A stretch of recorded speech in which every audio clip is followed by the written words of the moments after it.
Hello, Mixed Nutcases. This is Nuke Joss, and we've got a ooky episode. Not really. We're going to be talking about horror movies tonight. But before we get into our topic, let's talk about who's here tonight. With me, as usual. I know, hi, everybody. You guys all know me as Tech, but I may have to drop to my government name just for one episode. Because let's think about it. It's a horror movie episode, and you have as your co-hosts, Freddie and Jason. And that is who is also here. Say hello, Jason. Hello, Jason. Yes, that's right. We are doing an episode about horror movies with both Freddie and Jason. Although I will say right off the bat that I am nowhere near as cool as Robert Englund. I mean, I'm not as cool as Kane Hodder. No, this just facts. I mean, also not as tough. He's totally like a bouncer and a stuntman. Like I was like, he totally kicked my butt. Wasn't Jason originally his mom though? No, I wasn't as tough as that old bird either. Like, yeah, that was the plot of the first one. Is that the killer was in fact Mrs. Voorhees? I mean, she ganked Kevin Bacon. Yeah. All right. So what we're talking about is horror movies that need a reboot. We might mention some reboots, but we're really going to focus on movies that haven't been rebooted or maybe need another reboot because there's been a few of them. Make sense? Yeah. And this goes back to something you were saying before we started, and I just want to prod you. I want you to keep going with this thought of some people will not watch old movies. Yes. And I had a friend of mine years ago. I see somebody with a name tag that says Hicks or Hudson, and I said, "Oh, game over, man." And he said, "What are you talking about?" I go, "Oh, it's from that movie Aliens." You know, Aliens? He goes, "No, I've never seen it." "What year did it come out?" I said, 85, I think. He goes, "I'm not watching it. Movies that old are never good." Yeah. So there are some people that have this idea that they will not watch old movies. Yeah. As wrong as they are. And to be fair, sometimes getting a remake brings new fans. Yeah, exactly. Like, and this is not a horror, but I watched She-Ra lightly when I was a kid, but was not a big She-Ra fan. But with She-Ra Princesses of Power, I am a huge She-Ra fan now. Long-term fans of this podcast will know what we did. Thank you, Zach, man. When he donates enough money to a charity radio station and makes us watch My Little Pony: The Friendship Is Magic. And guess what?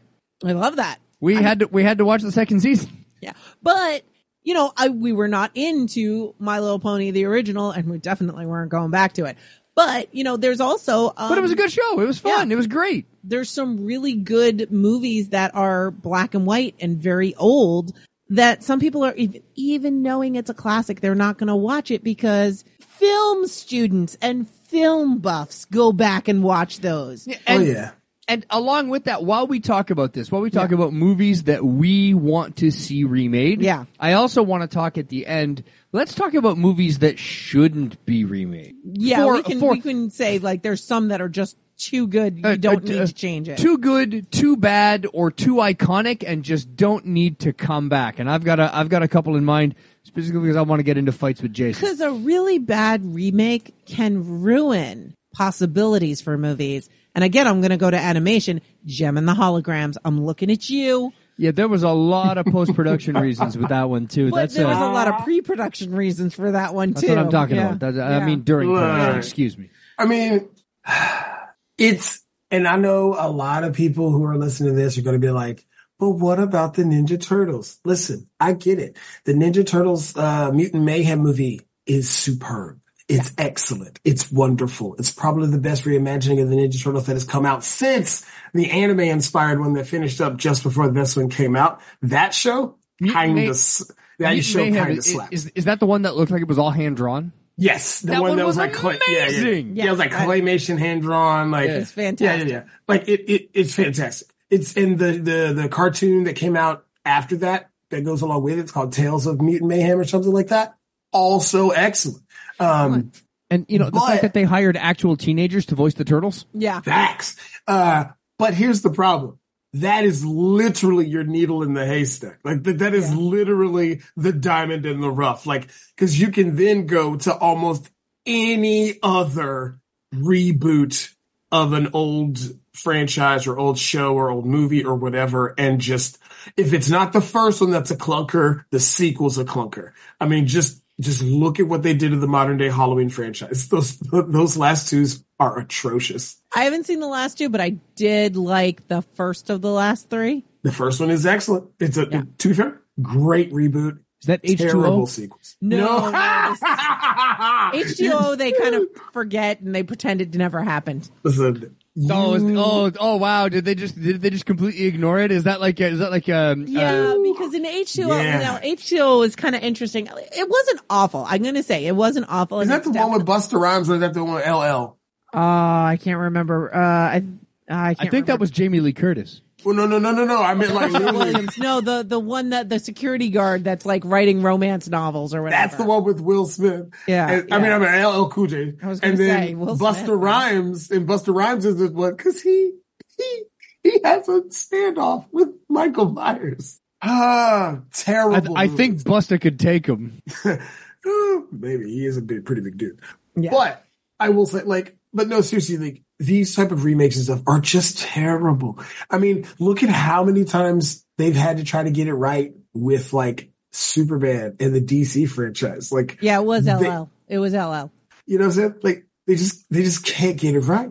Like, and the worst part about it is they keep going back. I will say this until I die. Hollywood and all the creatives there are so creatively bankrupt that I'm surprised the Care Bears haven't got a new live action movie come out, like a new cartoon movie. Like they got that new CGI reboot cartoon that makes them look like aliens and it's terrible. Honestly, I think a good reboot of Care Bears, like give it the whole friendship is magic treatment. Yeah. It's the only one out of that era. So like the Strawberry Shortcakes, your My Little Ponies. That's the only one that ever that was the only one I watched. Redo Care Bears as a crossover with Five Nights at Freddy's. No. Okay, so let's talk horror movies that need a reboot. And y'all know mine, so I'm going to go. Each of you go first before I talk about mine because we're going to just go off on that one. Okay, so Jason, you're our resident horror expert, so go ahead. This is your idea. You know what? What's a franchise that needs a reboot? Let's go. And honestly, and I think it's because so we haven't got a Friday the 13th because it's in like ownership limbo. Like the rights are just floating out there nebulously somewhere. Right. And we've seen what happened to the Nightmare franchises. So honestly, I think we need to go off the rails here. Matter of fact, the star of the first film is still alive. Why not Nightmare on Elm Street? No, why not give us a brand new Pumpkinhead? Pumpkinhead. Okay. Wow. Okay. And our man's Bishop from the Aliens franchise is still alive. He was the main character in the first movie. Okay. We could do this. How old is that franchise? I don't think I've ever seen it. 1988. Okay. So it's not that old. No.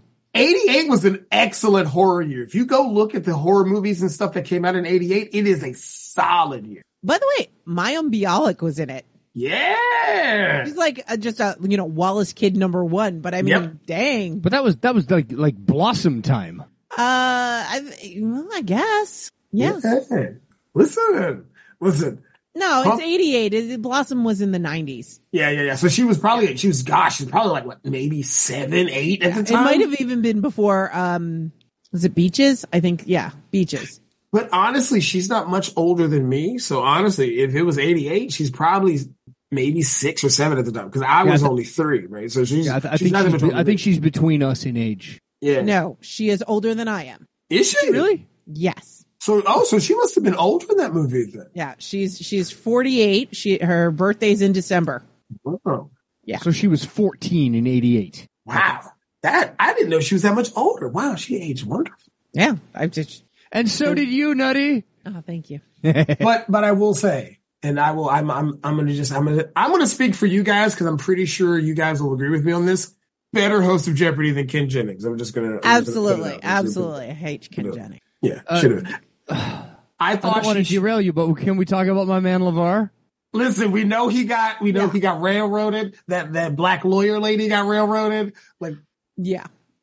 But again, like I will say, I truly think they should have kept her for the main show and let him do Champions, Masters, and the special events. I think that would have been fine because Jeopardy does 365 shows a year almost. So, but anyway, let's come back to Pumpkinhead. Dang. Yes, but no, Pumpkinhead. He's still alive. He's at the right old age. We could definitely do that. Like the old guy who knows about Pumpkinhead, who was there for the old times. Do you want a remake or do you want a sequel? I mean, honestly, we could do either one because they've only got, I think, 3, maybe 4. Because I could totally see a remake, but have Lance Hendrickson in there as like grandpa or something. So what's the elevator pitch to this franchise? Like what's the gimmick that makes a Pumpkinhead movie? Why is it like?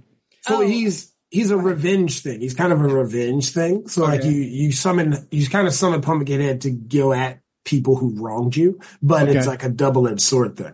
So like I think you make it's basically I know what you did last summer, except instead of somebody coming like an actual person coming after them with a hook, it's the dad of the victim going to a witch and saying, I need a vengeance demon to kill all those kids. Gotcha. It's the Great Pumpkin from the Peanuts meets Thinner and Killer Pinata all rolled into one. But, and imagine if like, because Grandpa did his thing and survived Pumpkinhead, he's got the thing that summons Pumpkinhead in his attic and his angry, grandkid gets bullied at school and now there's Pumpkinhead murdering a bunch of teens. I mean, it all works. Apparently it was inspired by a poem. Listen, again, that era in the movies, the white powder was flowing. I mean, Clive Barker came out with Hellraiser, the first one in that era, remember? You leave Mr. Barker alone. He was going through a lot at the time. And he put it onto film and it came out as pure gold. Pure gold. We've discussed it on this podcast. And guess what? We're going to talk about it tonight. Jesus wept. Jesus wept. But, okay, so, Pumpkinhead. All right, so, killer revenge fantasy with a dude with a giant pumpkin for a head. I mean, it's got everything. It could be redone. Okay, so I have one more question for you on this one, Jason. Why do you think that this franchise has been ignored and not rebooted like absolutely everything else has? Oh, because it's absolutely bonkers. Like, think, like, honestly and truly, when was the last time you had a morally gray main character to a horror movie? Like, because again, Lance Henriksen really did. Pumpkinhead wanted to murk some folks. For him. I Jigsaw?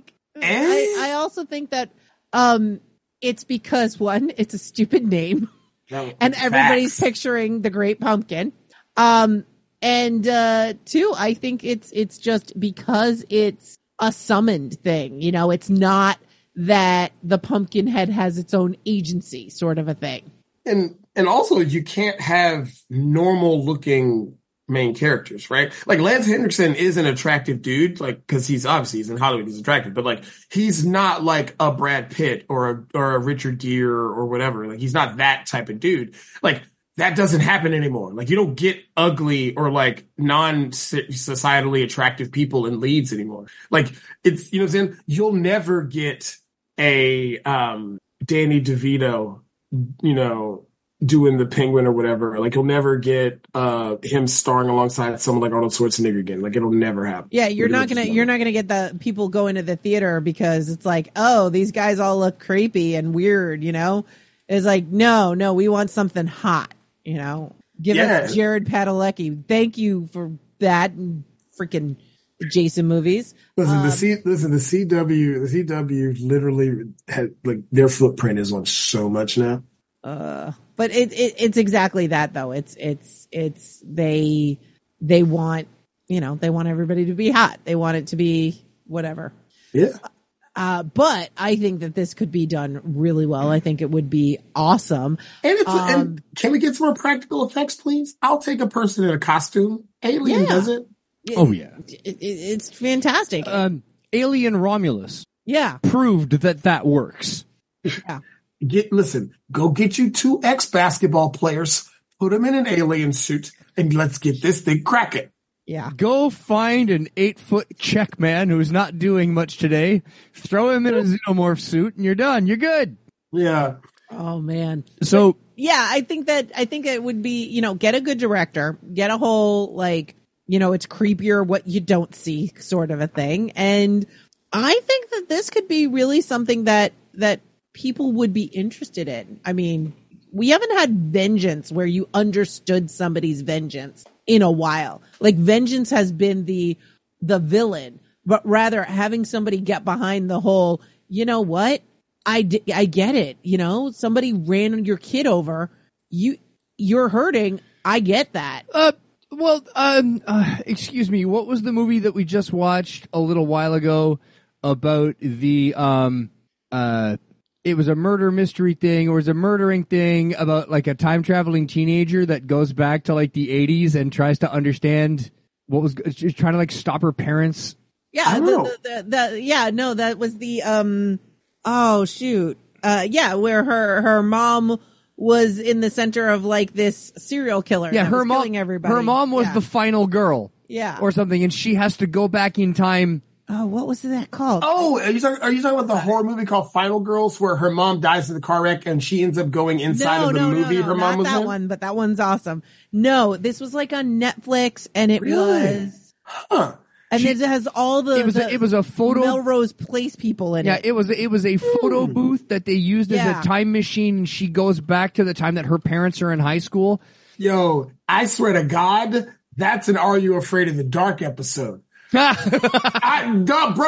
I promise you there was an episode, it was like a phone booth, or it was like one of those like old carnival genie machines, and it like my whole changed point, the reality. Yeah, my whole point was about a character understanding vengeance and understanding what was going on because they'd seen it from the other side. Yeah. But then I totally lost track because Totally Killer. Totally Killer. That's it. Totally Killer. And Jason, you watched this. I'm pretty sure you watched this. It's so good. I think you watched it with us. I don't know. It's really good. Anyway, so good. I'll check it out. You know me. I watch horror movies all the time. All right, so I'm going to power through. Yep, powering through. Here's my thing, is that a lot of these franchises are big, or if they're not big, they take place over like a long period of time.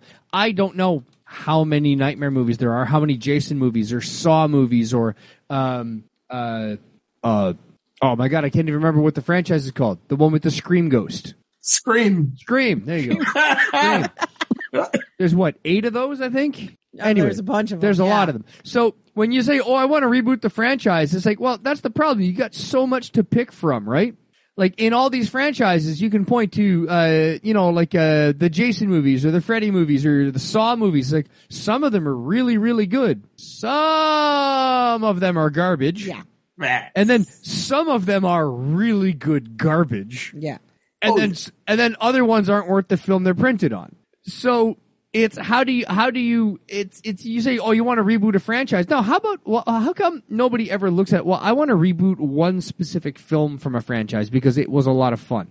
So I guess it's in discussion right now, or was in discussion, that somebody was looking to reboot Nightmare on Elm Street and bring Freddy back, but specifically Nightmare on Elm Street 3 Dream Warriors, which is the one where the kids... Exactly. The one where the kids figure out that Freddy's hunting them in their dreams so they can hunt Freddy in their dreams. And then they go back to hunt Freddy in their dreams. Now, because they can control their dreams. Like, this movie was so good and bad at the same time. This movie was so good that it was parodied in a Simpsons episode. Okay.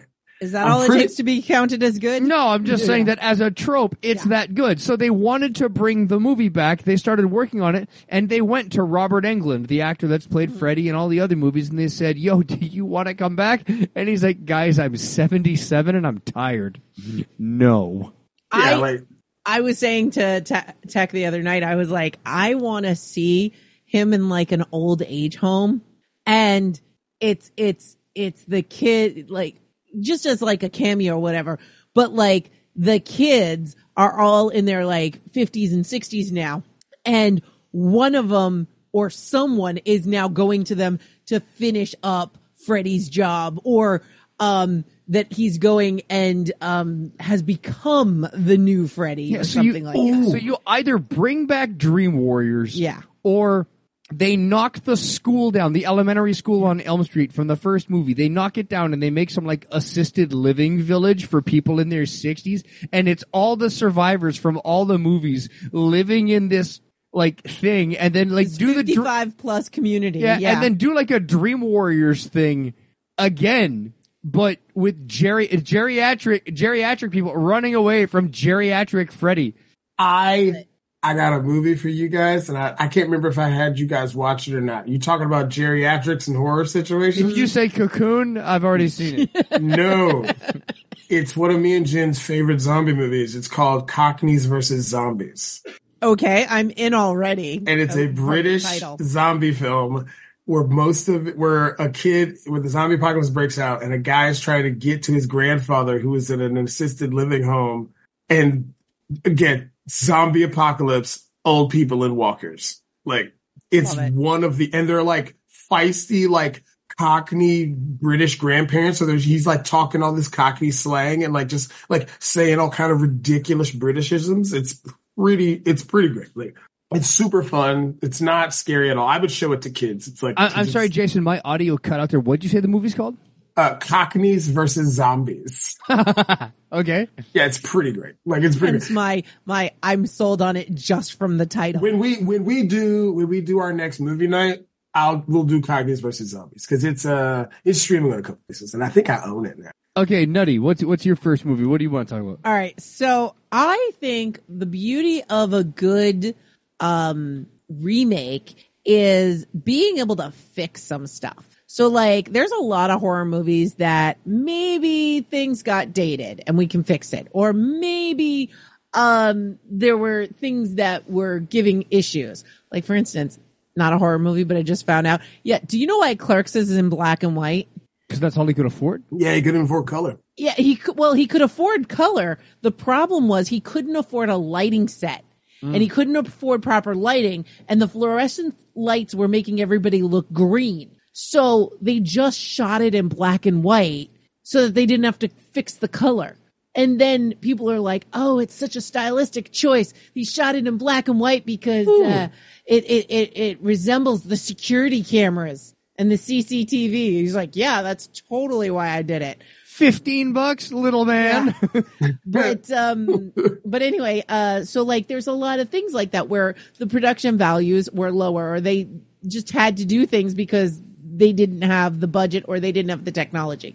For me, I love this movie, and they were on a very low budget, but I would love to have Ginger Snaps done again, remade, but with the full spirit, you know, that we have, like the original people. Not everybody going to be original, but I want to have that full spirit. I want to have that whole thing. Like, the idea that they made a werewolf sexy was just awesome. Yeah, so Ginger Snaps, Canadian horror movie from the mid or late 90s? 2000. From 2000? Yes. About twin sisters. Yes, two death-obsessed sisters. Death-obsessed sisters, one of whom becomes afflicted with lycanthropy and turns into a werewolf. Yep.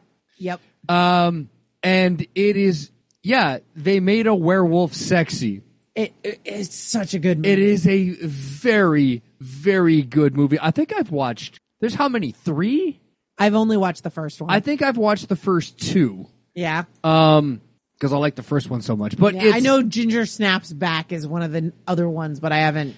But, like, it's very good. But what did they do wrong that you want to fix with a remake or a reboot? Well, one, I want people to be able to watch it because people, you know, it's 24 years old and a lot of people haven't seen it. But also, there's some budget stuff. There's some lighting stuff for sure. I'm sure there's stuff that's dated. I just want to kind of like polish it up and fix a couple of things. Like, there's definitely some scenes where you're like, why is that even in there? Who would you cast? I don't understand that. Oh, yeah, I'm not sure. I like that they are, at least appear to be teenagers. Ooh. And I want think it to they be were. somebody that actually looks like a teenager. And everybody thought they were actual sisters. Yes, they were did. not, They but were not. they played sisters in I think 3 or 4 different movies, Yeah. different movie franchises because they look like sisters. I say set it in Ireland and let Saoirse Ronan go at it. So You I could choose anyone from the Dairy Girls. see. I was thinking back when they were younger, like back when she was like back when she did movies like that remake of Let the Right One In, Chloe Grace Moretz. Yeah. But you could also do old girl who did Hermione from. But again, they're all too old at this point. Well, no, I'm That's talking the about. thing. I'm talking about at their when they were doing like post Harry Potter. She was the perfect age. Like, and so was Chloe Grace. They were like right at that point because I think she did Equalizer right around the time. With Denzel Washington. Hit Girl is a werewolf. Yeah. The whole point is I want them to be like teens, like older teens, but actually look like it. I don't want it to be like Riverdale and 90210 where, you can see their balding and things like that. I love that they had Luke Perry in both of those. Exactly. Well, that is one of the things that I did like that Riverdale did. All of the parents were teens on shows about teens. Right. See, They were all like, you had people from Melrose Place. You had from 90210, Head of the Class. You had like all these different, Skeet Ulrich from Scream. Everybody was somebody from like a teen movie back in the day. So that was definitely the whole thing.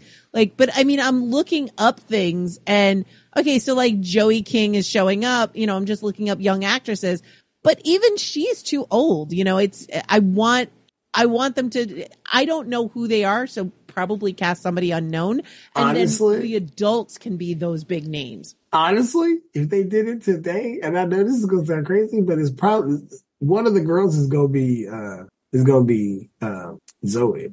Zoe Saldana. Probably would not Saldana. Oh gosh, what's her name? Oh crap, wrong one. Zendaya. Thank you. That's the other Zendaya. Yes, it would be like she'd be one of them. Okay, Like right, to be fair, Zendaya can still play a teen. Well, of course, because she and Tom Holland still have those baby faces. Tom Holland's 13. He'll never tell me different. I don't care when he's 45 with a beard and 2 kids. I don't know. You still look like you're 12. He's like Michael J. Fox. He's the new Michael J. Fox. I hope he doesn't end up with that whole Ralph Macchio thing, though. Where you can't. But seriously though, he's like the new Michael J. Fox. Broderick. Or the Emilio Estevez. Because remember, he stayed real young looking for a long time. So he quit acting and could only be a director. I know Emilio stayed young looking for a long. It didn't help. It doesn't help that he's short. Yeah, well, that's usually what ends up happening, right? Emilio, the shortness. But yeah, I'm just looking for. I want it to be someone who is unknown, somebody that captures the characters. And I don't want it to look like people that are in their 30s or their late 20s playing teenagers. Because I think that was kind of the appeal of the original one, is that you believed that they were teens. Yeah. Oh, yeah. And I think them being unknown and being literal fresh faces to the industry in this low budget movie, I think that is a huge part of it. I think you're right. That give it the Doctor Who treatment. How so? Where they always cast a no name for the Doctor. Nobody who's been the Doctor's ever been someone who had like a major career. Like at the time they got played the Doctor, they were like they were kind of not nobodies, but they weren't. Yeah. They weren't. You weren't. It's not Idris Elba being the Doctor as much as we would love it, right? Right. I actually have a thought. Sorry to interrupt you, Ted. You're absolutely right though. I just thought of somebody who could play the sisters, and they're actually twins. So maybe, I don't know, we could change it, whatever. But the 2 actresses that played Tegan and Sarah in the TV show High School. How was that? That was good. I'm so mad that there's not more. I want a season 2. They left us on a cliffhanger. Hey, here's the thing. If one of the sisters becomes a werewolf, what happens if through the twin bond, the other one starts becoming the... I don't know. I don't know what would happen. That's why she starts investigating. Yeah. That's why she's like, her sister's trying to hide it. And she's like, no, you can't, girl. This is I know happening. something's wrong with you. Right. Yeah.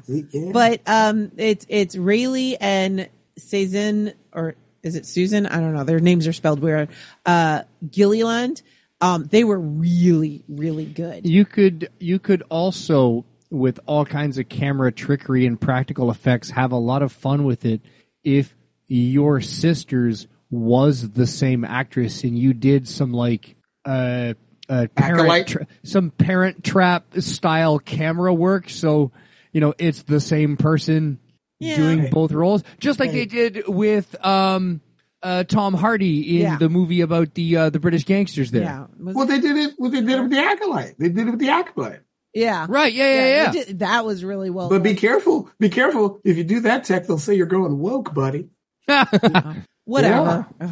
I So you're love going how woke there, guy. people twist things into All right. Yeah. So powering through. So Ginger Snaps. I would watch the heck out of that.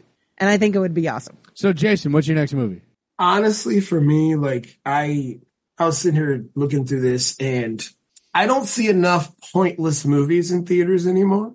Like everything has to try to tell me or sell me something, like, or be for an award or like, you know what I'm saying? Like the new Twisters even was like, look at this new Chevy. It's got a song by Jelly Roll on the soundtrack. And I'm just like, can't I just watch tornadoes bust stuff up? Yeah. So like, I want to see that same cow go by again. Yeah. So honestly, I'm going 80s again, and I'm going to go, let's get a remake of Night of the Demons, because it also has my favorite black character in all of horror movie cinema, because it's him and the final white girl, and she's like, help me. And he's like, nope, and jumps out a window to safety.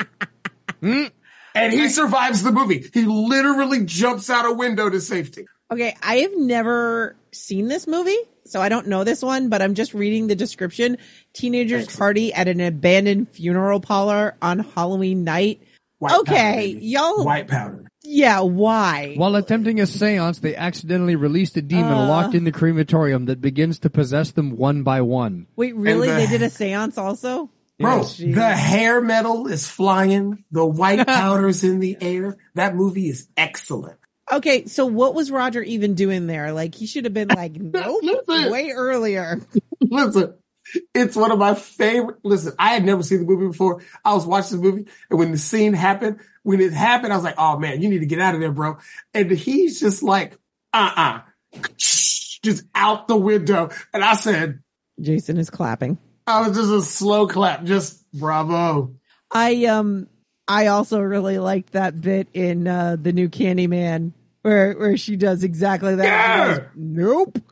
Just Look go down those creepy darkened stairs. Yeah. Nope. Go down into the creepy dark basement. The laugh in the theater during that scene. Oh my God. When we watched that, when the girl nopes out at the staircase. It's so good. Because no one wants to go. No one wants to go in there anyway. Like, so by the way, nope, just nope. That was an excellent reboot. Oh, Candyman. Facts. Reboot, sequel, Big whatever you want to facts. call Yeah. it. I loved it. Big fan. Yeah, no, I'm, you know what? Sometimes it doesn't need to tell us a serious story as much as we loved Candyman. Listen, that, by the way, Night of the Demons is another one that I can absolutely show you guys in a movie night. Because again, it's like hair metal straight to the 80s. Excellent. It's awesome. Have you guys ever had this happen to you where you hear a song and you're like, I really like this song. This is a bop. Like, I want to hear the rest of this album. This is going to be great. So you get the rest of the album and you listen to the rest of the songs by the artist, and that song was a flash in the pan and nothing else on the album sounds like that one song, and you're kind of disappointed because you really like that song and you want to hear more like it. You don't want to hear the same song. You just want to hear more like it, but the rest of the album's crap. Right? So you just describe all of nu metal. Described a lot of stuff. So there's a horror movie out there, which I have always said that the movie Event Horizon is one of my favorite horror movies, but it's also one of my favorite standalone sci-fi and horror movies because they've never done anything else like it. They've never done anything else in the franchise. If you've played some video games and you want to know what this movie is, it's Dead Space. Yeah. It's pretty much Dead Space. It's a with no guns. I'm sorry? With no guns. With no guns. A spaceship disappears in the first attempt at humans to create a warp drive, and then the ship returns, and everything aboard it is dead and horribly, horribly deformed and destroyed. And while they try to figure out what happened aboard the Event Horizon, horror movie ensues and everybody else dies. Anyway, it is an amazing movie. I heard a friend of mine describe it once as what would happen if you tried to put Warhammer 40K into the real universe and get Event Horizon. So it's where that guy who likes dinosaurs can captain a ship. Yeah.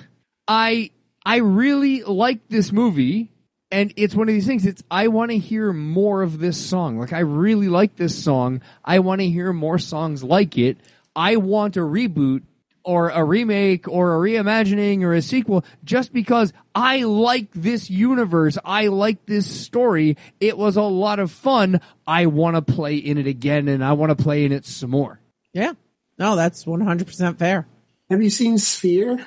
Which one? There's a bunch of movies called Sphere. There's one with Queen Latifah, Sam Jackson. Based on the Michael Crichton book? Yeah, I think so. Okay.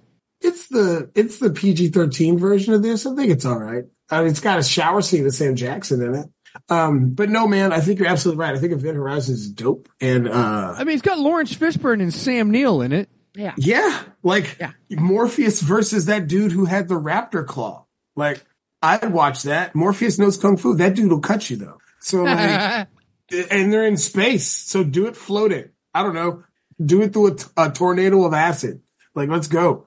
Because wait for it. The stuff that happens on the Event Horizon is utterly terrifying. It's a slept-on horror movie. It is great, and it leads us to a new term. Hey, everybody, go to your dictionary, look up the word vivisection. Yes.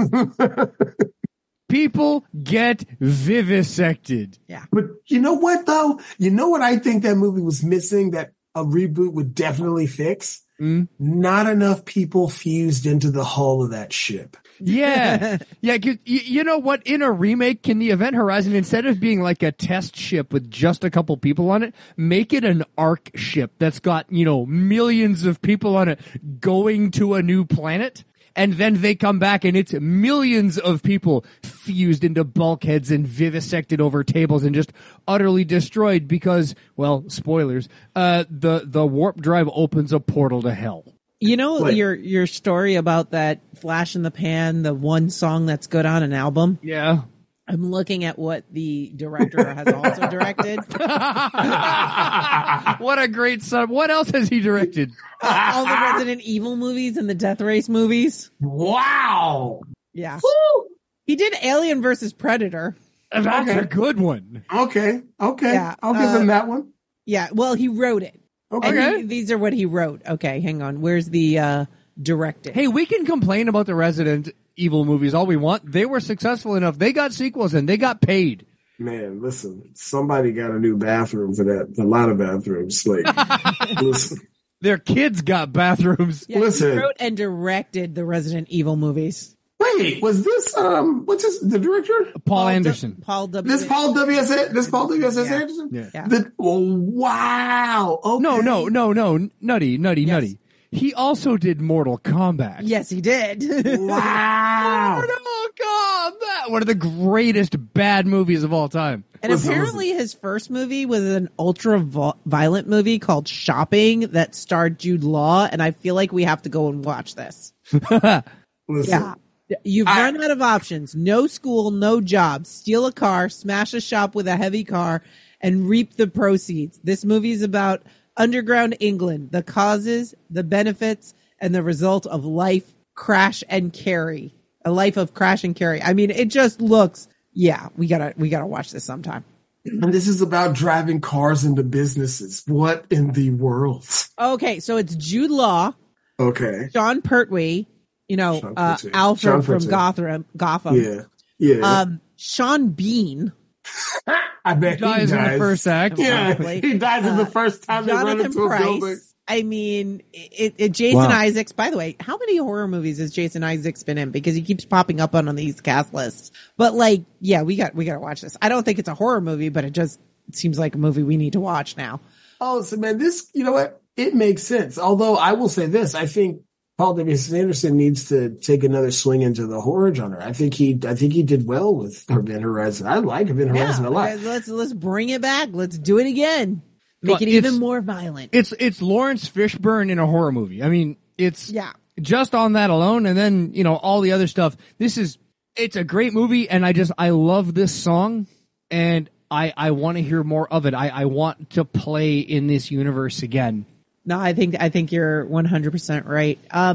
So I'm going to suggest a movie that I want because I want to be able to watch it. Okay. So this is a movie that I've never watched, and I've only discovered tonight in doing some preemptive Googling, but apparently it's very well known. It is a French horror film from the 1960s called Eyes Without a Face. Oh, yeah. I assume that would be Les Yeux Sans un Visage. Sure. They didn't translate the article I'm reading. Yeah.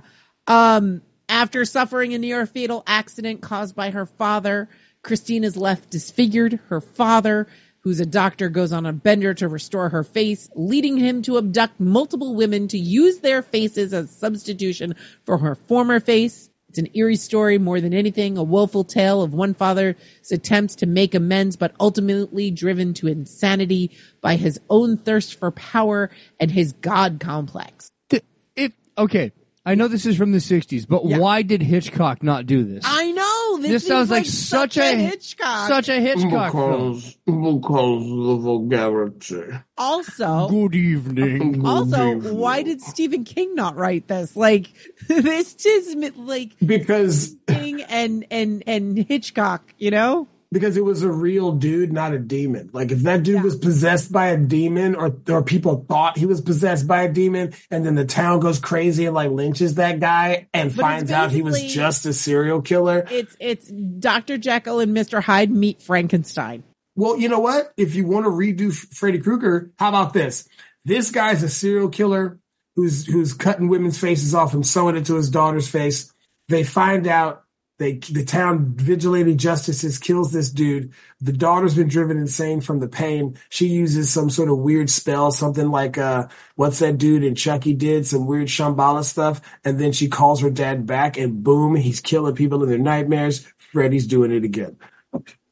And he's got a weird no-face compatriot on the real world, so they burn him in the incinerator in the basement. Yeah. And the daughter, overcome with grief at killing her father, is in the bathroom of her apartment, not knowing what else to do. And she's like, "Can somebody save me from my grief? Someone, anyone, Candyman, Candyman, Candyman." Dude, you just said it 3 times. Oh God, I'm sorry. I'm sorry. Gosh.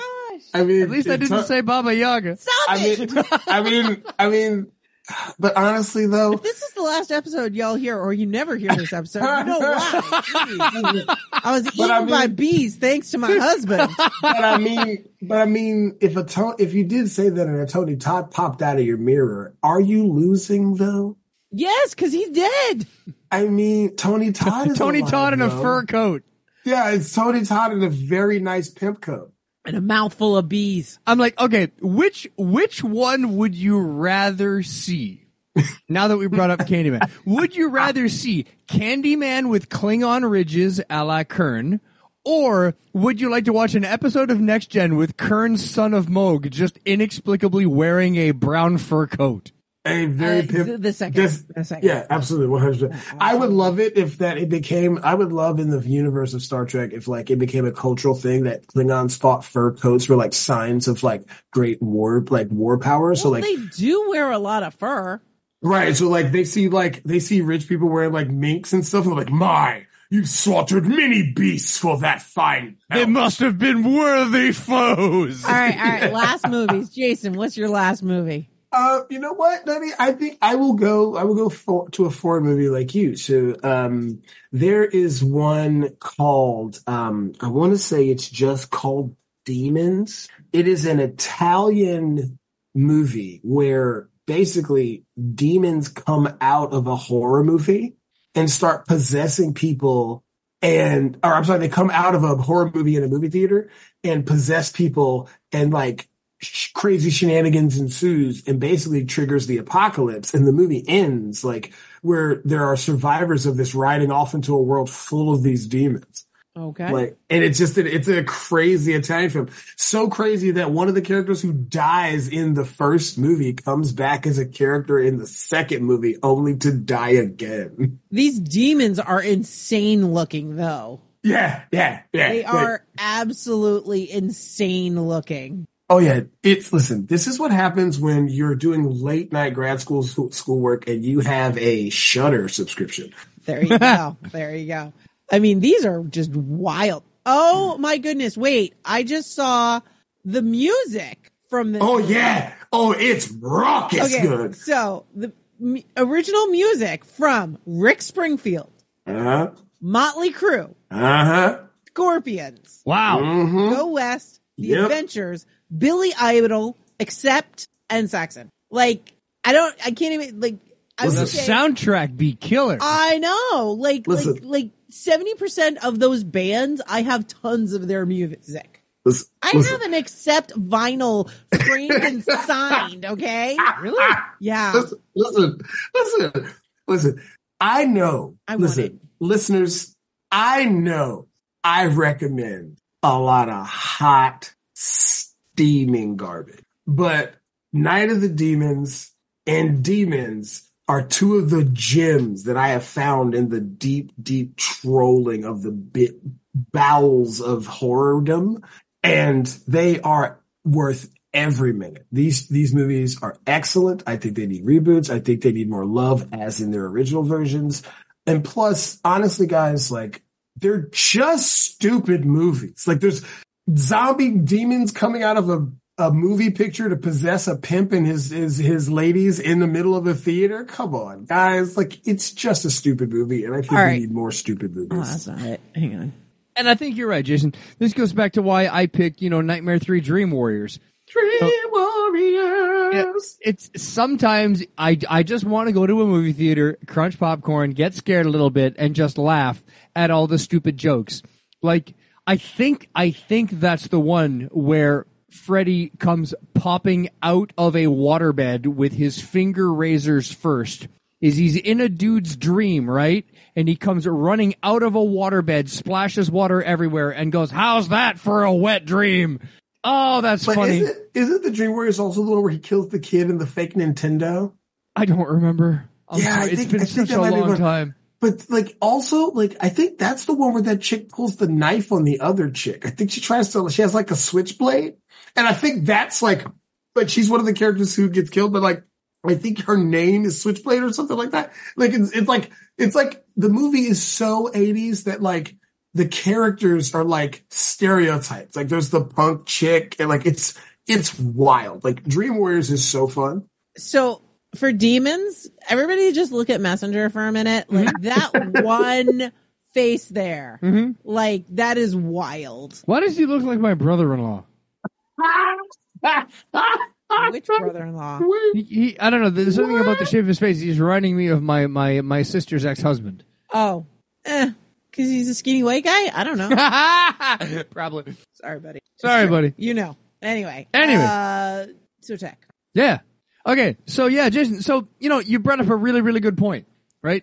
Sometimes I just want to go crunch popcorn. Sometimes I want a movie to be silly. I like funny. In my off hours, my job and my life is very serious and full of stress. And I'm an anxious person as it is. So in my off hours, in my leisure time, I prefer to be entertained and I prefer to have fun. I like things that are funny. I don't watch a lot of dramas. Like, you're not going to watch me watch, all the seasons of Call the Midwife. That's not how I enjoy my off hours. But every now and then there's a movie that's just so good, that's just so scary, and just so serious. And like we've talked about before, I want to play in this universe some more. But it has to be done right. Okay. And I want to get into a fight with Jason now. Jason. Oh, boy. Yeah, he's here. Yeah, Jason. Yeah. Yep. I want a remake of Akira. Okay. But I want it done right. I don't want it to be Leonardo DiCaprio in New York, the story of Teddy and Kenny. I want it set in Neo Tokyo. I want it to be Tetsuo and Kaneda, but I want it done again with modern effects, with modern styles, except you got to keep the bike the same. Kaneda's bike cannot change. First off, I'm gonna just say right now, Kanye West and the RZA doing the soundtrack. Yes. Ooh, there we go. RZA does the soundtrack. It's Kanye and the RZA. Listen, if there was an Akira movie, Kanye's he's not letting it happen if he's not on the soundtrack. Is he that big of an Akira fan? Yes. Okay, but is he just gonna be done by then? Because low key, he loves Akira. I just shared a post thing where he went on this big thing about how all his music videos, like almost all his major songs and singles that he did, have references to Akira. He's wearing like clothes inspired from characters from the show, and not even just main characters, but literally he has an outfit inspired by the pink shirt outfit that Kaneda goes on the date with that chick in. Wow. I don't know who you need to hire, like Travis Pastrana, Valentino Rossi. I don't know, one of the great motorcyclists on the planet. Figure out a way to practical effect the Akira power slide. Please tell me you've not seen Jordan's Peele's last movie, right? Nope. No. Watch it. Does it have the power slide? Watch it. Okay, cool. Watch it. But this is what I'm talking about. It needs to be done right. Now, there was rumors of an Akira remake a few years ago, but they wanted to completely whitewash it, and it was going to be white actors set in New York. And like at this point, like why? Same thing when they tried to make ScarJo the Major in a. That's a beautiful looking movie, but that's about it. Yeah, but anyway, if redo Akira correctly, like if you want to do a live action one, just imagine with today's effects and today's practical effects and the things that we can do, if you put a good second unit director, that scene with Kaneda on the bridge and the laser rifle when he laser rifles through the crowd of zombies, just imagine how cool that could look. Mm-hmm. You know, it's the same. You know what? Do you guys, oh man, what does HBO stuff come on in the Great White North? We get HBO. Yep. Oh, so y'all got Max? Crave? No, we don't have Max. They're on Crave. So if it's on there, they just did Junji Ito's Uzumaki as an anime. If you want to see what the adaptation of something very signature like that, like the attention to detail you need to do in Akira, you need to do that. Because Junji Ito draws in black and white, and he's a horror guy. Keep going. Mm-hmm. But and his work is awesome. I've got a coffee table book for him because it's all black and white, cool stuff, kind of like the original Walking Dead comics. But seriously though, like they've done such a good job of recreating his art style, the thick lines and the look of it. Like it's amazing. So like if you're going to do an Akira reboot, like you have to take that level of detail. Like you got to do in like Scorsese levels of detail because like the manga on its own is legendary. Like people absolutely were utterly loved the manga. Like it was the manga and the anime were so popular that it became a mark of a signature fan or like the hardcore fan if you had read the manga and seen the movie. Like so it's already out on HBO, you said? Yeah. First episode. Okay. And it's called Junji Ito? It's called Uzumaki. Yeah, Junji Ito, I think, is the artist. Yeah, his stuff is horrifying. No, Listen. It is not available in Canada. So while we do have HBO, we don't have HBO Max. We have what HBO makes and what they license for Canada. So that is probably not made by HBO. Listen, guys, that's why pirating will never go away. Because, listen. This was not an endorsement for the cool crime of pirating. I love it. The cool crime. But no, man, seriously, like, honestly and truly, because of the significance of the manga and the movie, and that whole, like, if you've seen them both, you're like the hardcore super fans. Like, because of that dynamic, I honestly don't think a reboot would be met with such, or a remake would be met with such aplomb, right? Like, I don't think they'd be too upset, because there are people who would probably, if they did it like they did Full Metal Alchemist, between Full Metal Alchemist and Full Metal Brotherhood, I think people wouldn't care. Because right now, people consider both those series great. And they're great for two different reasons. One of them had stuff that wasn't following the manga, whereas the other one is much, much closer to the manga in tone and in its storytelling. And so they're both great in their own right. So I think get that as well with Airbender, where people love Airbender and they love Legend of Korra. Well, that's a minefield, brother. Yeah, but we don't talk about the live action movie. Oof. Yeah, but no, like, but honestly, I think if they do it right, or if they at least say, hey, we're not trying to reboot the movie, we're going to try to make this one as close to the manga as possible. I think they'd absolutely get the green light. I think they wouldn't even get that much pushback from fans. And if they didn't have a cool motorcycle in it, I'm pretty sure that movie would flop. I'm pretty sure it'd be the biggest flop in history. The bike had better be the same. And just that opening scene of Kaneda with a croquet mallet driving down the Wangan Highway in a fight with another biker gang, swinging a croquet mallet or a polo mallet. One of the greatest opening scenes of cinema history. Is it not fantastic? I mean, that has to be perfect in the remake. But Nutty, what's your choice for what's your last one? So Uzumaki, I think, is on Stack TV, by the way, in Canada, and it requires another subscription because yay, everything's just another thing. Boo. Indeed. So mine is going to be another one of these. I just want people to see it, but like you, it has to be done really well. And I don't know. I think it is a perfect movie, but only film buffs. Whatever happened to Baby Jane? I don't know that. Okay. I don't think I'm not a film buff, apparently. Yeah. So you probably know references of it because people have always done it. It's like the whole, well, if I wasn't in this chair, well, you are in that chair, all of that. You've heard that before. It was Betty Davis and Joan Crawford in 1962. Yes, Betty Davis and Joan Crawford, and it's set in the early 60s, and it follows the lives of two sisters well past their prime, Jane and Blanche. And while they're no longer working actresses, Blanche remains beloved by her fans, while Jane has faded into the shadows, and Jane was known as like Baby. And as Jane's jealousy increases, so does her insanity. Prompting, the paraplegic Blanche to plan to sell their home and plan to commit Jane to a psychiatric ward. This only pushes Jane to the edge of insanity before she cuts Blanche off from the outside world, killing any of those who tried to help her.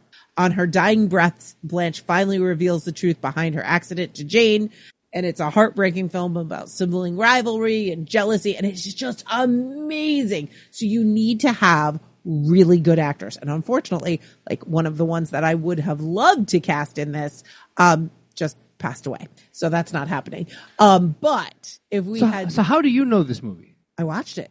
Really? Yeah. When? I watched it with my sister. Oh gosh. Like late 90s, early 2000s, like really when my sister and I were living together. I remember we were in Dix Hill, so it must have been like 99, 2000, something like that.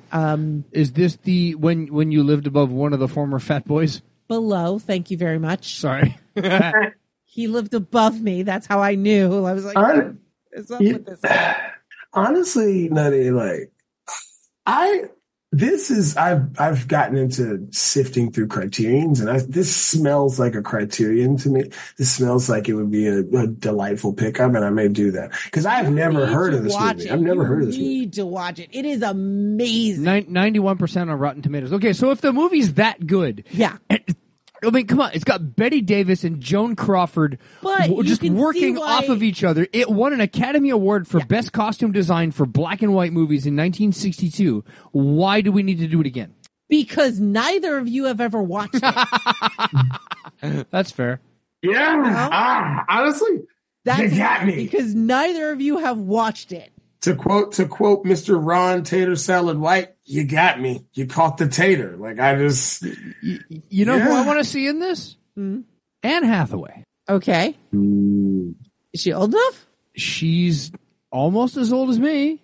Yeah, but these are like these women are these are like prime. These are like Helen This is Mirren. not Betty Davis when she's cute and young. This is after all of her movies, and yeah, they might age her up a little, but that's what I think. That's what I think you should do. But the thing is that I'm looking at the stills of the production, and they've got the prominent moles, and they've done the makeup in such a way that you don't want them to be pretty. Anne Hathaway is such a gorgeous person that I think if you, I don't want to say uglied her up, but if you just did it plain, I think it would get the point across that this is like a fading star. I think you could do that. I'm also thinking it might be nice if it was somebody that was known as a child actor who's grown up, Ooh. Speaking of, they just announced the Princess Diaries 3. Oh, yes, I did hear about that. So you Very know what? exciting. Like, honestly, you're right, Nutty. Maggie Smith would have been excellent in this. She would have been amazing. Should have been amazing in this. And what about your? And I would have thought it would have been Dame Judi Dench. Judy gets all the roles. I know she does, but listen. It's why Delroy Lindo is always pissed at Sam Jackson because there's only one elderly black guy in Hollywood, and he takes all the roles. Like, yeah, and poor John Amos has also passed away. Ugh. And what about Oh no, we just lost another one. Hold on. What about old boy from that movie you love, Nutty? Or is it Tech? The one where it's Dennis Quaid and the alien and they make a baby? Enemy Mine, Lou Gossett Jr. Lou Gossett Jr., yeah. How about, hey, Dennis Quaid and Lou Gossett Jr. come back to gender swap this movie. I would love it. I would also like to mention, while we're talking about great actors that have passed, the voice of the Oogie Boogie Man. We have lost Mr. Ken Page. Oh no! Yeah, man. So Nutty, think about this. Like, and what if they were two gay brothers, right? Like, they're two gay brothers because wait for it, those characters in Enemy Mine were definitely gay. I don't care that alien. I mean, it was an alien, but whatever. And they've got like a kid. Like one of them has a kid, and so like. They were like, oh, let me go talk to your brother because like he was so famous and blah blah blah, and like you have this like weird family tension. Like I could see it. Yep. I'm also thinking I would love to see Black Mariah in this. I would love to see Alfred Woodard. Oh my God, I would love that. Okay, but who's with her though? Okay, Jason, you just mentioned something. You just. The top of my head just flew right off. I'm sorry, Nutty. You're going to have to pick brains up off the ceiling. Jason, I need your help with something.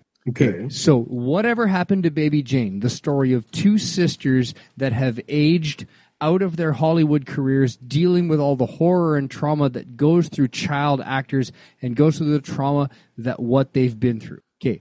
Jason, you've been telling us about, and there is a book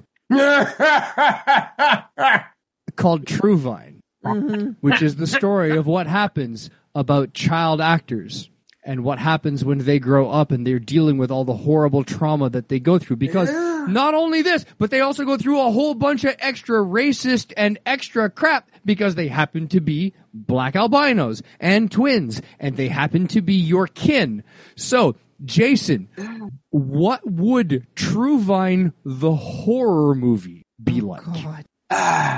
See, because it's almost a horror movie as it is, right? So, like, I just recently, there was this horror movie I just watched. I think it's called Intruders. And anyways, this chick who went through like a trauma, and then like someone tries to break into her house and like shenanigans ensues. It's pretty great, like kind of low budget. But I honestly feel like it would have to be something like that because they went through so much that like they were so ironclad at the end. So it would have to be like on some like old revenge type thing. Like somebody finally, after so many years, finds them or whatever over something crazy like that. Or if you wanted to make them younger, like I know, take the same premise and make it younger and make it like set during like the twilight of their career, like they're on the way down, but at different kind of paces, you know what I'm saying? Like instead of like one of them gets the like farewell circuit, like, oh, we do a tour, do the cities, whatever. But like him, like the other one of them is like kind of just dropped, right? Like, have you ever seen Bamboozled by Spike Lee? Oh gosh, not for a long time. I don't think I've ever seen a Spike Lee movie. I'm sorry. It's rough, by the way. But there's like a dynamic in that movie where like one of the stars of this show like decides to leave and like wants the other one to come with him, but he's like loves the fame and the power and just having it all. So like he stays and like it goes into like the effect of not having that partner with him, but also like the stress and like the weight of that. Of like what that stardom has brought to him and the impact of it. Like I could definitely see something similar like that. I definitely could. Like hell, you could get like Lady Gaga and somebody to do it. Like I think Lady Gaga, like regardless of the ratings on that Joker movie, I think Lady Gaga is excellent in. I think she could do it. And to be fair, and this is a person who has come around on her as an actor. I used to think she could not act. I used to think she couldn't peel paint. Like. So I've figured out who can play in Whatever Happened to Baby Jane. Mm-hmm. I've got two actresses in mind. Let's do it. Jodie Foster. Okay. And Drew Barrymore. Oh, yes. What about Nicole Kidman? I mean, still too pretty? She's fine and everything, but Drew Barrymore would be Baby Jane because Drew Barrymore is known for Firestarter and E.T. and Poltergeist. The fact that they were both known as child actors. Yeah. That's true. And Jodie Foster had Taxi Driver and Taxi. Yeah. Taxi Driver. You're right. Taxi Driver and all that. But no, she had even younger than that stuff too. But yeah. What about Toni Collette? I love Toni Collette, but why do you only want Australians? I didn't know she was Australian, honestly, truly. I like her because she's in Hereditary. I think Hereditary is one of the greatest horror movies ever done. I love Toni Collette, but I think it's hysterical. Like everyone's like, "Oh, we got to cast Toni Collette and everything." And like when you think about her first movie that anybody knew, it was all about her being this awkward, ugly person. I also think that she's in my paranoid brain that's activating again. I don't want anybody to think that I don't think that Drew Barrymore or Jodie Foster are pretty. They're both still they're very amazing. Attractive. Yeah. That's not what I meant. Please don't lynch me, Nutty listeners. Although I will say, I think Nicole Kidman plays crazier better than all both of them. I think that you need to give people a chance. You need to, and I love absolutely. the idea of Drew Barrymore now getting the villain role after she was the victim role in other horror movies. 100%. I think every person in Hollywood, I think Hollywood should treat their stars like wrestlers. If you are a baby face in currently in Hollywood, flip it up, become a heel. Go listen, New World Order it like Hulk Hogan. And let's see what happens. Like David Tennant did it in this horror movie called Bad Samaritan. And hello, Kilgrave. Oh my God, it's so good. He is the scariest villain I have ever seen on film. Yeah, also, let's not forget about Vincent D'Onofrio going from like everyone's favorite cop to Kingpin. Listen, because of him playing Kingpin, I went on a deep nostalgia kick of old Vincent D'Onofrio movies. I completely forgot he was the meat suit Earl in the first Men in Black movie. Yes. And was he really? Yes. Thor from Adventures in Babysitting. He is. He's the mechanic. Listen. Yeah, no, he's been in a lot. Private Pile from Full Metal Jacket. Yeah. Listen, he's amazing. He's had a wonderful career, and so like I mean, think about it. Also, another really good inversion that I've realized that a lot of people don't is the guy from SVU. I can't remember which one is Benson and which one is Stabler. Yeah. I can't remember which one. Yeah, but that guy has played like homosexual characters in a bunch of stuff. Yeah. Like he was in Oz, for crying out loud.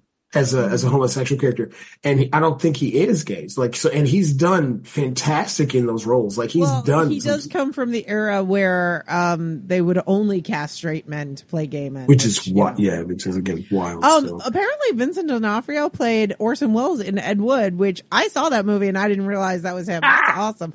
I bet he did a really good job at that. And wait for it, guys. He's actually kind of a fat guy. Guess what? No fat stolen valor here. Looking at you, Brendan Fraser, even though I love you, Brendan Fraser. I love you. Brendan Fraser's a bit chubby, but the fat suit was ridiculous and all of it is just gross. Yeah. But I still love talking about the whale on this show. Yeah, I still love Brendan Fraser. I still love him. Yeah, I just hate that movie and no. All right, friends. Yeah. This has been great, but let's talk about movies that don't need to come back. Everybody gets one. All right, I get one. One. And I don't want it to derail into a giant conversation? Yep. Okay, then I will say this. The entire genre of the early 2000s Japanese horror films that got really, really huge in North America, we don't need to see those again. Guess what? They were great. They're still great. You want to watch Ringu? Go watch Ringu. You want to watch Ichi the Killer? Go watch Ichi the Killer. They don't need to come back. They were great. They're good. Ooh. We can leave them. Ooh, I've got the counter to that. I've got the absolute, or I should say the opposite of that. Found footage. Bury it. I don't need it. I don't want it. It never needed to exist. Screw your Blair Witches. Screw your paranormal activities. All of that. Roll it up. Throw it away. It never has to come back in any form, fashion, or flavor. I'm okay with a piece of a movie having some found footage and then you roll into the actual movie. But yeah, I agree with you. Like, what about Cloverfield? Get rid of it all. Listen, the best thing to happen to the Cloverfield franchise was 10 Cloverfield Lane, where you got to see John Goodman, that baby-faced, gorgeous human being of a great man, got to be a killer, a serial killer. If you've not seen 10 Cloverfield Lane, you need to watch it. He was robbed. He should have got an Oscar for that performance. He was amazing. And it's the same reason why people talk about Toni Collette needing to be hired. Here's the thing. And the play of the whale is terrible. But if you want to cast somebody, an actual fat actor for a serious role, why didn't they cast John Goodman? Probably because he looked at the script and said, this is garbage. And was written by somebody who's not fat. Sorry. He's a good actor. He's a really good actor. He's excellent. And 10 Cloverfield Lane highlights that. He is excellent at that. By the way, you talked about Kevin Smith earlier. Big tie-in. John Goodman was in Kevin Smith's movie Red State, which I think is a very good movie. I don't think I've ever seen that one.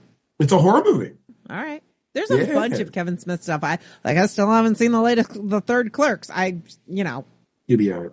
Yeah. I'll be all right. You ain't missing. I am a completionist, though. You know. Like now I will openly admit I'm not a fan of the franchise. So like I'm okay with it or whatever. It's like I'm okay with Kevin Smith as a director. I think he's a great dude. Like honestly, I'd have his life. Like his life's pretty dope. Except for the heart attack. I also think that it's a generational thing. Like you were how old when Clerks came out? I was probably the same age as the kids that came into the store. Yeah, you were the kid that was like 1994. How old were you? 1994. I was 9. Yeah. Yeah. So you didn't live that life. You don't understand the convenience store, video store era. You know, you remember Blockbuster. You don't remember the video store with the curtain. Okay. You don't understand, man. Whoa. I had a video store with a curtain. It was a mom and pop shop. Yeah, anyway, like you I think it's generational. Probably that is going to be one of those things. Like you can't remake Clerks because you're not going to capture that. There needs to be something for that time period. And honestly, those, you know what? Those on the Barbie too. Like that era in movies. Like I think those type of like very specific, like very much of the times movies don't need to try to be remade because they're too much of the time. It captured the time, and it's not an evergreen concept. So mine that never needs to be remade, and I know they've been trying to chase that lightning and chase that dragon and find that same magic. And and there's only been one thing I think is successful, but they never need to make Silence of the Lambs again. It is a perfect movie. It doesn't need to be made. Everyone has seen it. And if you're into that, like, I cannot imagine there's not a single person that watched the Hannibal TV show and didn't go, let me check out Silence of the Lambs. It is still an epically amazing, perfect movie. It does not need to be remade. And they've tried to do sequels, and they all are terrible. Well, the sequel wasn't bad. Hannibal was okay, but the one after that, but my Red Dragon or whatever it's called. All of them suck. Even Mindhunter, the one before it. Yeah. All of them suck. Silence of the Lambs is great, and Hannibal, the TV show, is awesome. And I would say this, like, there is no need to do it because the best sequel to it was a TV show that got canceled for no reason. That was a prequel. Right. So you ever hang it up, put it up. Yeah. Put that box away. It's a mic drop all on its own. And it is very special to me. So it's a solid movie. I actually, you know what? It is a movie I love so much that I make sure that I don't rewatch it too often because I don't want to ruin it. Listen, I literally the other day just bought the Criterion of Silence of the Lambs. I literally just bought it. So, and it's got the cool Death Head Moth on the cover. Oh, nice. It's awesome. So those are our thoughts on horror movies getting remade. If you've got thoughts on horror movies that could be remade, should be remade, or you disagree with anything, please let us know by listening to what is in the outro. But this was a lot of fun. And let's start this spooky Halloween season. Thanks for joining us. Bye. Bye, everybody. Bye.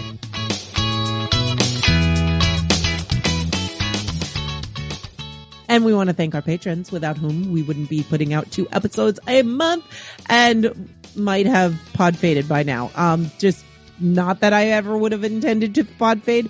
It's been a struggle this last year, let me tell you.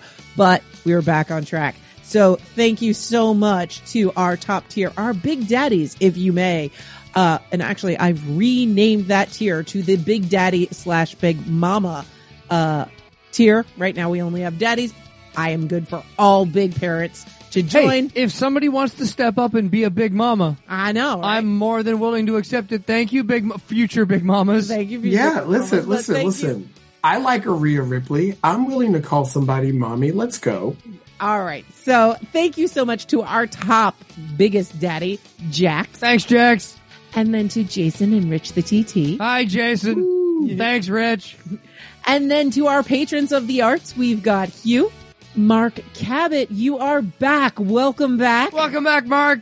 And don't forget to guys, pay homage to the master of the Buffalo Way. Hugh. Yes, the way of the buffalo. He's been putting out some great drabbles, by the way. Yes, he does. That would be Hugh. That would be. He's Hugh. He's a nut. He's got over what is it? Over 100 of those. Oh, he's been doing it for like every day. And a book. A couple of them actually. So Mark Cabot, welcome back. Sorry about all the stuff that happened, but and thank you to Marketing Caffeinated One, which. He talked about coming back for a few more episodes on his Wandering Out Loud show during the dog days, but has yet to do that, or at least I haven't noticed it. And if you like the 2 Marks or don't know who the 2 Marks are, but want to find out, coming soon to a future episode. Yeah, coming soon. We've got something in the works. And you can hear Mark's buttery man voice on Christiana Ellis's So Many Levels podcast. What is That's it? Right. That's Tuesdays or Wednesdays, I think it is. And thank you to Susanna, our last patron of the arts. And thank you to all of the other patrons who are the lifeblood keeping everything on. So thank you to Shane, Selganor, Andy, Clifford, Greg, Harold, Ian, Justine, Ken, Kinsey, Melissa, yeah, the mermaid, Mike, Nix, Radical Geek, Will, and Zachman. Thank you so much, everybody.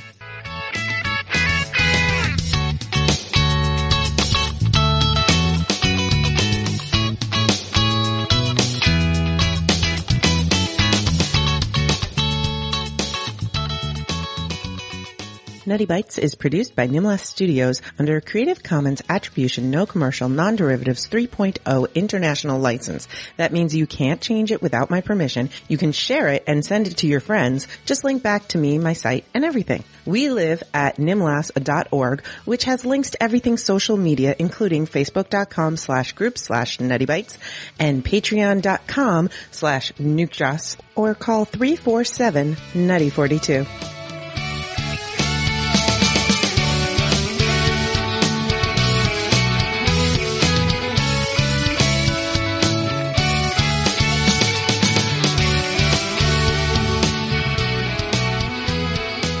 Oh, Tech, I can't believe you didn't bring up, damn it, I lost it. It was one that we would probably both say that it should not be remade. The Crow? Are you going to go see it? No, I'm not going to go see it. Oh, Brag. come on, Tech. Let's all admit it right now. That first movie was hot Brag. fucking garbage. Every single bit of it Brag. fucking sucked, except Brandon Lee was iconic.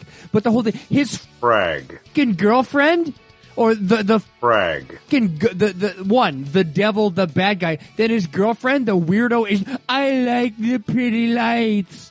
And then you've got the Brag. an investigating cop. Oh, look, all of his organs were stabbed in alphabetical order. Well, how the Brag. can you tell they were stabbed in alphabetical order? Did you watch it happen? What the Brag. How can you tell? To be fair, Brag. Up, that movie's garbage. to be fair, I've never read a Crow comic to save my life. I've never read a single one. I know it is, and it's on my list. It's on my to-do list. But what if they did a remake by the guy who did the Carl Urban Dredd movie? Because he did a really good job with that. Dredd was excellent. The Carl Urban Dredd was amazing. I also liked it the first time I watched it when it was a Singaporean movie about climbing a skyscraper with a bunch of police officers called The Raid Redemption. Yeah. I mean, it sucks. It sucks. Because Raid Redemption was goddamn amazing. And that's the thing. It sucks so bad because Dredd started its production before that movie. And really? Yes, it did. And that's one of the things that got it slammed is that people had just saw the Raid Redemption. And the worst part about that is if I had seen that the Raid Redemption, another storming an apartment building movie, was coming out, I would have done everything in my power to put it before it. I would have done everything I could to get it out before it. And maybe and I know the Raid Redemption was only maybe a year or two after, or came out a year or two after or before it or something like that. I think they did that to try to avoid it, and it still didn't work. Hi, I'm Commander Shepard, and this is my favorite podcast on the Citadel.